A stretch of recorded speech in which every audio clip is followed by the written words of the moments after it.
بعض جگہوں پہ بعض لوگ بڑے تیز ہوتے ہیں، یعنی ان سے آپ کی ملاقات ہوتی ہے تو بندے کو محسوس ہوتا ہے کہ یار اسے تو پہلے ہی ساری باتوں کا پتہ ہے، اور کئی دفعہ ان سے ملنے کے بعد احساس ہوتا ہے کہ یار اس سے تو تھوڑا سی ہی لیتے تو بہتر تھا، یہ تو بات بڑی آگے نکل گئی۔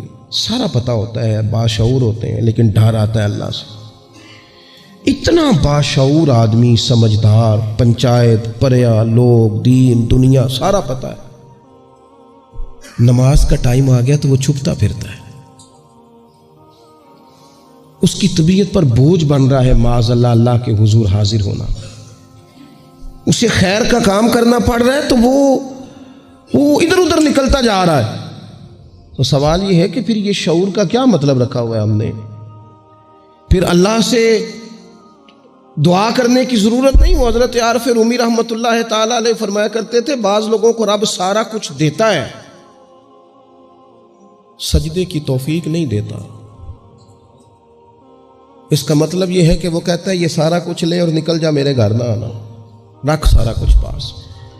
رب سے عافیت مانگی جائے، اس سے اس کا فضل مانگا جائے، اس سے اس کا کرم مانگا جائے۔ اللہ کے پیارے رسول صلی اللہ تعالی علیہ وآلہ وسلم اس عافیت مانگنے پر زور دیتے، توجہ دیتے۔ میں آپ کو صحیح بتاتا ہوں،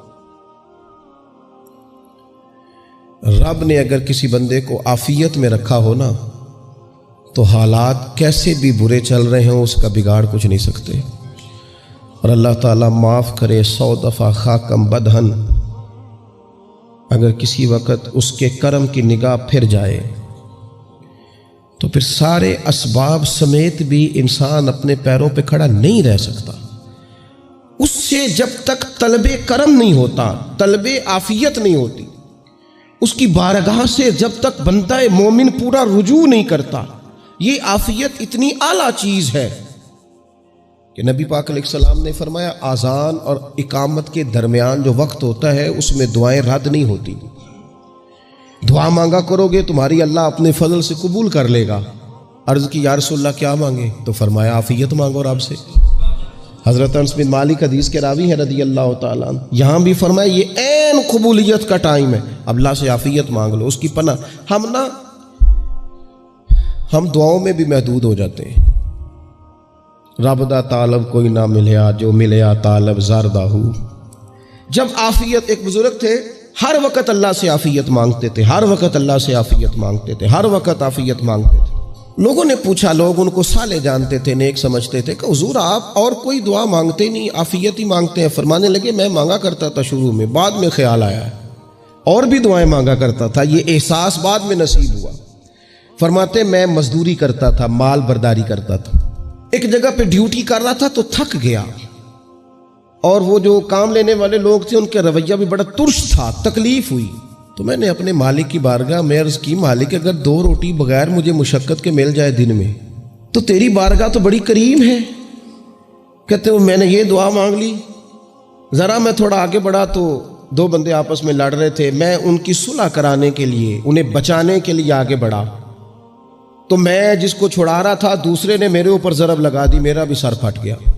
تھوڑی دیر کے بعد وہاں پولیس آ گئی، وہ تینوں کو لڑنے والا سمجھ کے اٹھا کے لے گئے، مجھے جیل ہو گئی۔ 2 روٹیاں بغیر مشقت کے روز ملنی شروع ہو گئی۔ دعا مانگی تھی نا کہ یا اللہ 2 روٹیاں مل جائے نا بغیر مشقت کے، کہتے ہیں وہ 2 روٹیاں روز ملتی، کوئی کام نہیں کرنا پڑتا تھا، پر جیل ہو گئی۔ فرماتے ہیں میں بڑا پریشان تھا، روز روٹیاں پابندی سے آتی اور بہترین آتی، کھانا ملتا۔ پھر کچھ عرصے کے بعد میں نے سوچا کہ یار یہ دعا تو قبول ہو گئی نا تیری، اب تو اگر اس پر کوئی الگ بات کرے گا تو وہ تو غلط کرے گا۔ کہتے پھر خود ہی میرے دل میں اللہ نے بات ڈالی اور میں نے عرض کی مالک 2 روٹیاں نہیں، مجھے تو عافیت چاہیے، مجھے تو عافیت دے، میرے اوپر تو کرم فرما، تو نظر رحمت کر، جے ایک قطرہ بخشے مینوں، ایک قطرہ بخشے مینوں تے کام بن جاندا ہی میرا، مہربانی کر عافیت عطا کر۔ فرماتے پھر خدا نے کرم کیا، کہاں سے اسباب بنے میرے جیل سے چھوٹنے کے، کون کون میرے ضمانتی بنے اللہ ہی جانتا ہے۔ فرماتے ہیں دروازے بھی کھل گئے، رزق بھی ملتا ہے، صحت بھی میسر ہے، سجدہ بھی کر لیتا ہوں، سویرے تلاوت بھی کرتا ہوں، شام کو مدینے والے کی بارگاہ میں رج کے درود و سلام بھی عرض کرتا ہوں۔ میں ممکن ہوتا ہے تو کسی غریب کی داد رسی بھی کرتا ہوں. اب سمجھ آئی ہے. ربنا آتنا فی الدنیا حسنۃ وفی الآخرۃ حسنۃ وقنا عذاب النار.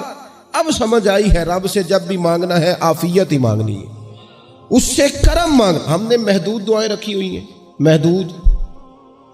وہ جی فلانا کام میرا ہو جائے تو بھئی وہ ایک ہو گیا, اس کے بعد پھر نئی ٹینشن بن جائے گی. نہیں, میں جی بچوں کی شادی کر لوں جی پھر میں فارغ ہوں. آپ شادی کر کے دیکھیں, لاگو پتہ جائے گا کیسے فارغ ہوتے ہیں. آپ یہاں رکتے کیوں ہیں؟ آپ خدا سے عافیت کیوں نہیں طلب کرتے؟ اس کی بارگاہ سے وہ کیوں نہیں مانگتے کہ جو ایک قطرہ ملے تو دنیا اور آخرت کے سارے کام ہو جائے؟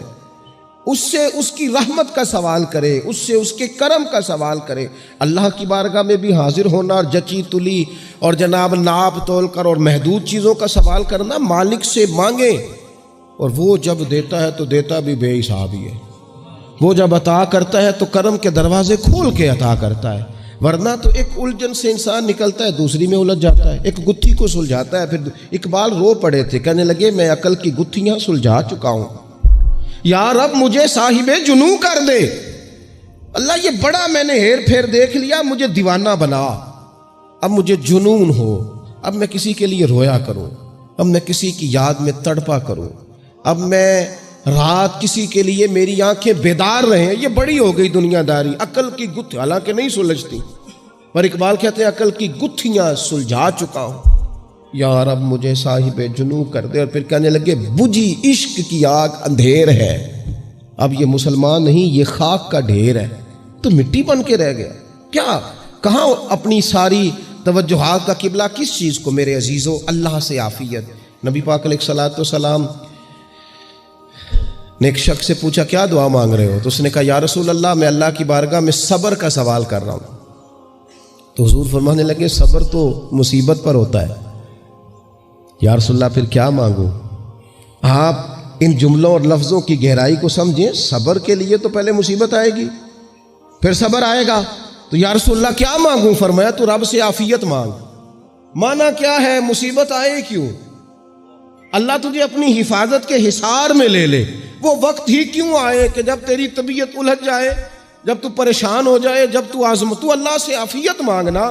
جب تو عافیت مانگے گا تو اگر کبھی مشکل آئے گی بھی نا, تو خدا پھر اپنے فضل سے مشکل سے نکلنے میں رستہ بھی بڑی جلدی عطا فرمائے گا اور تیرے اوپر فضل فرمائے گا. اگر عافیت, ہارون رشید نا اپنے محل کی چھت پہ ٹہل رہا تھا, سب سے اوپر والے چوارے پر, نیچے سے حضرت بہلول دانا گزر رہے تھے, اوپر اس کے ساتھ سپاہی بھی تھے, گن مین بھی تھے. اس نے کہا یہ بابا تو ذرا اوپر اٹھاؤ.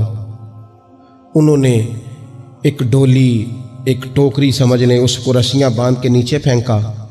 نیچے جو سپاہی تھے ان کو کہا کہ یہ بابا جی کو پکڑ کے اس میں بٹھاؤ. انہوں نے جبرن تھاما بابا جی کو, اس میں ڈالا, اوپر والوں نے کھینچ لیا. 2-3 منٹ لگے. ہارون رشید کے سامنے حضرت بہلول دانا پہنچ گئے تو تھوڑے ناراض بھی ہوئے کہ یہ کوئی طریقہ تو نہیں نہ بلانے کا. ملاقات ہوئی تو کہا کیوں بلایا؟ کہنے لگا ایک مسئلہ پوچھنا تھا. فرمانے لگے بادشاہ ہے نا, تیرے مسئلے پوچھنے کا بھی اپنا ہی انداز ہے, پوچھ مسئلہ. کہنے لگا بابا پوچھنا تھا کہ آپ اللہ تک کیسے پہنچے؟ حضرت بہلول دانا چپ کر گئے. 2-4 منٹ کے بعد کہنے لگے جس طرح ابھی زمین سے تیرے تک نہیں پہنچا, بالکل اسی طرح ہی پہنچ گیا ہوں رب کریم کی بارگاہ تک. اور وہ بھی جو اس نے کرم فرمایا ہے, ورنہ میں تو نہیں سمجھتا کہ میں پہنچ گیا, وہ بھی اگر تیری خوش گمانی ہے.